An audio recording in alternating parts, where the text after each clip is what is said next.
Masachet Eruvin résumé du Daf Kuf Gimel. La Gemara avait ramené une contradiction entre la Mishnah qui permet de faire un nœud dans une corde qui s'est coupée, une corde de la harpe d'un Lévi au Beth Amikdash qui s'est coupée pendant Shabbat. Il peut faire un nœud là-bas pour la réparer. Il ne peut pas le faire en dehors du Beth Amikdash. Et contre ça, nous avons une braïta qui interdit de faire un nœud. On ne peut faire qu'un nœud léger, comme des chaussures qui s'ouvrent pendant Shabbat, mais pas un vrai nœud qui est interdit pendant Shabbat. La Gemara donne quelques réponses à cette contradiction-là. Première réponse, effectivement, c'est une marloquet Tanaïm. Deuxième réponse, c'est de dire, ça dépend où se trouve où ça s'est coupé, où ça s'est déchiré. Si ça s'est coupé au milieu, alors on est obligé de faire un nœud fort pour permettre de faire ça.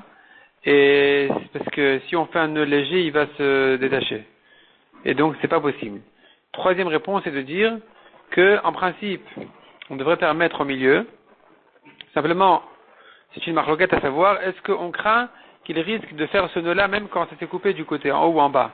Alors que là-bas, le nœud n'est pas tellement nécessaire, il n'est pas obligatoire. Là-bas, ça pourrait tenir même avec un nœud léger, pas avec un vrai nœud. Et donc ici, la question est à savoir, est-ce que je vais donc interdire le nœud même au milieu, ou non, je vais quand même le permettre. Et la raison, le fond de tous ces cas où on a permis, malgré qu'il s'agit d'un nœud pendant Shabbat, c'est parce qu'on tient que, selon cet avis, on tient qu'une melacha peut être faite pour la préparation de quelque chose qui repousse Shabbat. Donc, puisque le korban repousse Shabbat et que les Lévim pendant Shabbat ils font de la musique, eh bien, ils ont le droit même de réparer leurs instruments de musique quand c'est nécessaire pour le Shabbat. Mishnah suivante. Un agneau du korban tamid qui était pas soul, il avait un défaut, il avait une petite verrue. Il faudrait l'enlever. Ça pourrait se faire pendant Shabbat au Beth Amikdash, mais pas à l'extérieur. Par contre, avec un kli, avec un couteau, des ciseaux, c'est interdit même au Beth Amikdash.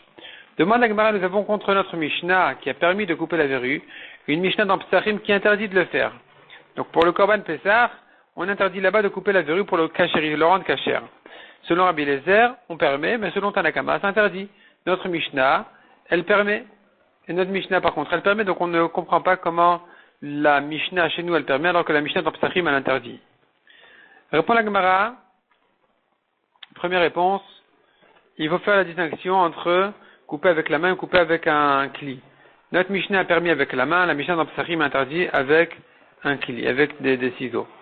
Deuxième réponse, c'est de dire, aussi bien notre Mishnah que celle de Psachim, elle parle du cas où il vient couper avec sa main, et il faudrait faire la distinction entre si la verrue elle a déjà séché, ce que pense notre Mishnah, ça s'effrite de toute façon, donc on peut la couper sans problème. Tandis que la Mishnah dans Psachim, elle interdit parce que c'est encore frais. C'est une verrue encore neuve, et donc c'est interdit de la couper comme ça. Troisième réponse dit la Gemara, c'est de dire tout simplement, on peut faire un dérabanan, on peut couper d'une manière qui est interdite une dérabanan dans le Beth Amikdash, mais pas à l'extérieur. Donc notre Mishnah elle parle dans le Beth Amikdash, tandis que la Mishnah dans Psachim, elle parle à l'extérieur du Beth Amikdash.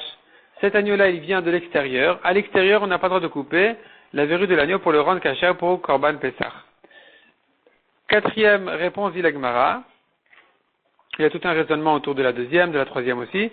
Quatrième réponse, c'est de dire tout simplement notre Mishnah, elle pense comme Rabbi Eliezer, qui permet a priori pendant Shabbat de faire les préparations d'une mitzvah qui repousse le Shabbat. Et donc on peut couper la verrue même pendant Shabbat. Malgré tout, ça ne se fait qu'avec la main et pas avec un kli. Non pas parce que ça c'est des Rabbanan et ça c'est de Horaïta. Même si tu me dis les deux c'est de Horaïta, les deux sont interdits de la Torah, aussi bien avec la main qu'avec des ciseaux, qu'il faut quand même faire selon Rabbi Eliezer, a priori, un maximum de changements possibles. Un maximum de changements, de chinouilles possibles, de manière à alléger la faute. Et à nouveau, autour de ça, nous avons encore tout un raisonnement pour le prouver. Mishnah suivante. Un Kohen qui s'est blessé au doigt, il met tout autour de son doigt une sorte de plante ou quelque chose comme ça, qui le guérit et surtout qui lui permet de travailler de manière propre au Beth Amikdash. Ça ne se fait qu'au Beth Amikdash, mais pas à l'extérieur parce que c'est une guérison qui est interdite. Ça le guérit aussi, c'est interdit. Si par contre il le presse, il appuie pour que le sang sorte, c'est interdit de toute façon même au Beth Amikdash, autant qu'à l'extérieur. La Gemara ici ramène le cas de celui qui veut mettre un ruban sur son doigt qui s'est blessé, est-ce que c'est permis ou interdit?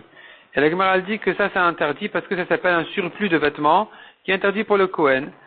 C'est ce que pense Rav Yehuda Beret de Rav Priya. Rabbi Yochanan il dit non, on ne craint pas ici ce problème, parce que c'est pas un endroit sur lequel il faut porter des vêtements de Kohen, donc on n'est pas gêné par le fait qu'il est là-bas un vêtement ou quoi que ce soit. La Gemara ramène là-dessus une marloquette.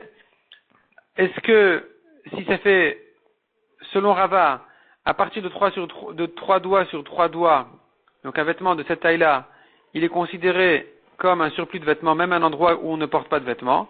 Rabbi Yochanan ne craint pas ça. Donc selon Rabbi Yochanan, on peut porter sans problème, le Kohen peut mettre là-bas ce ruban.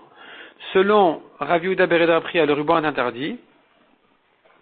Selon Rava dit la Gemara, malgré que Rava a donné la mesure de 3 sur 3, il pourrait être d'accord quand même avec Rav Yehuda Bered Rapria d'interdire le cas du ruban qui ne fait même pas 3 sur 3 parce que c'est un vêtement quand même important et donc à cause de son importance, on a une raison de l'interdire même à moins de 3 sur 3.